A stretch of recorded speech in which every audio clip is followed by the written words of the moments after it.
The bitter divide over how to fix America's finances just keeps getting wider. We have to use a scalpel and not a machete to reduce the deficit. Rather than building bridges, he's poisoning wells. But working quietly behind the scenes is a group of senators known as the Gang of Six.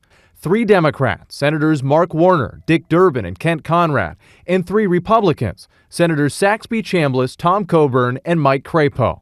They're doing something almost unheard of in today's hyper-partisan Washington, working together on tackling the nation's ballooning debt, now ticking closer to its $14.3 trillion limit. Well, when we started this, we were kind of viewed as the odd guys out that nobody gave much chance to. This odd couple, Democratic Senator Mark Warner, Virginia, and Republican Senator Saxby Chambliss of Georgia, started the gang 4 months ago. I've got 2 children and 5 grandchildren. Should we leave them a $14 trillion debt? My firm answer is no. When they're not meeting in private, they're jointly hosting town halls across the country, hoping to get the business community on board. It's so critically important for us to get this issue under control now. To avoid political mudslinging, they remain tight-lipped about what their proposals might be, but do say they'll pick up where a bipartisan fiscal commission left off last December.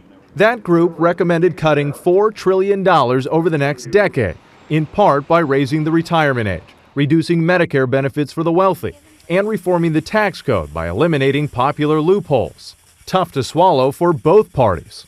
How do you sell this? We got to check our Democrat hats and Republican hats at the door and put on that American hat first. Warner and Chambliss call it shared sacrifice, meaning Republicans take a closer look at raising taxes. Is that on the table? It's got to be. But what we hope is that it will be revenue neutral. And Democrats loosen their grip on entitlement programs. Everybody's going to have some skin in the game.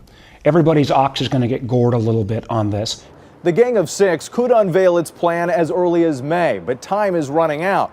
Both sides agree the closer we get to the 2012 election, the tougher it will be to get a deal. Whit Johnson, CBS News, Washington.